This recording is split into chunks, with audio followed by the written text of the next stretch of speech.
Thank you very much, Mr. Speaker. I rise today on a question of privilege concerning information provided to Parliament by the Minister of Immigration, Refugee and Citizenship during Committee of the Whole proceedings on Thursday, May 28, 2026.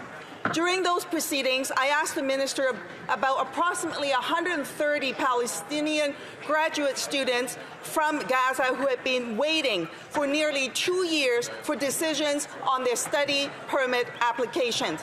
I noted that many face requirements that are impossible to satisfy under war conditions, including biometrics collection and prolonged security screening. I further noted that several countries, including France, Ireland, Belgium, and Germany, have adopted flexible measures to facilitate the arrival of scholarship recipients from Gaza. I then asked the Minister whether Canada would do the same. In response, the Minister stated, and I quote, "We have directed officials to accelerate the student visa processing for people in Gaza, and I can confirm that decisions will be made now. And in fact, all will be completed in the next 10 days. Mr. Speaker, while part of the Minister's answer was delivered off microphone, it is not fully reflected in the transcript. It is audible in the video recording of the proceedings. I heard the Minister make those comments in the chamber.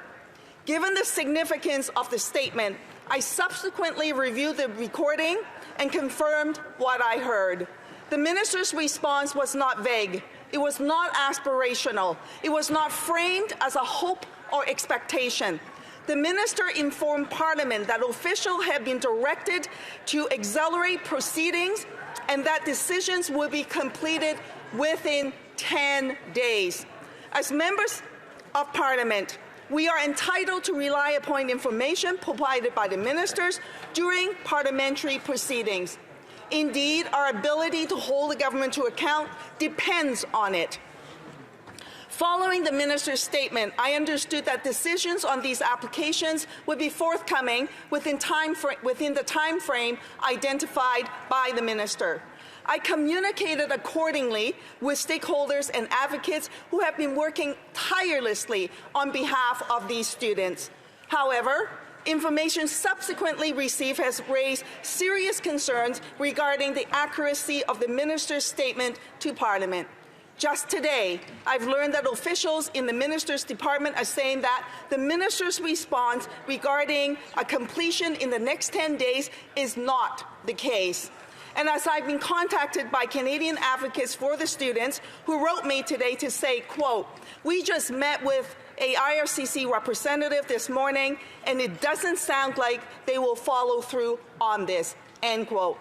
The students' advocates told me officials said to them that there is no 10-day timeline. This was further confirmed by advocates and university professors at a meeting that took place from noon to 1 p.m. today. Therefore, this is my earliest opportunity to raise the matter. This information shared at this meeting with 4 members of Parliament, including myself, from the stakeholders suggests that officials are not proceeding in accordance with the commitment communicated by the Minister during Committee of the Whole, and that applications in questions may not, in fact, be completed within the time frame 10 days that she identified.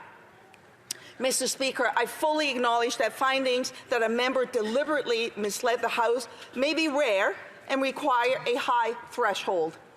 The authorities established 3 conditions. First, that a statement was misleading. Second, that the member knew it was incorrect at the time it was made. And third, that there was an intention to mislead. There are several factors that distinguish this matter. First, the Minister made a specific and verifiable representation to Parliament concerning the proceeding of a defined group of applications within ministry staff at her side.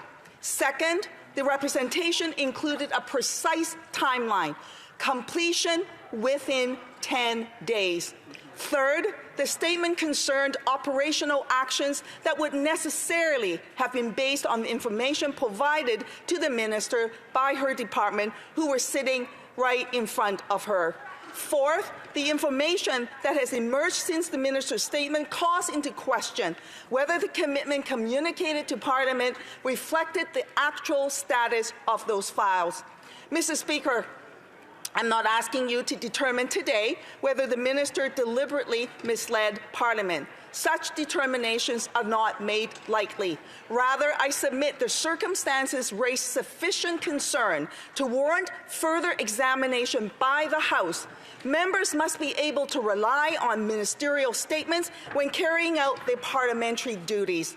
When a minister provides a specific assurance to Parliament and substantial doubt subsequently arises as to its accuracy, the House must have confidence that the matter will be examined. The privileges of members are engaged when our ability to perform our parliamentary functions is undermined by information that may be inaccurate or misleading. In this case, I relied on the minister's response in exercising my responsibilities as a parliamentarian. The House was entitled to rely upon that information. The integrity of our proceedings depends on the accuracy of the information provided by ministers when answering questions from members. Accordingly, I respectfully submit that there is a prima facie case of question of privilege. If you so find, Mr. Speaker, I am prepared to move the following motion: that the matter of the statements made by the Minister of Immigration, Refugee and Citizenship during Committee of the Whole proceedings on May 28, 2026, concerning the processing of study permit applications for Palestinian students from Gaza be referred to the Standing Committee on Procedure and House Affairs for study and report. Thank you, Mr. Speaker. Hear, hear.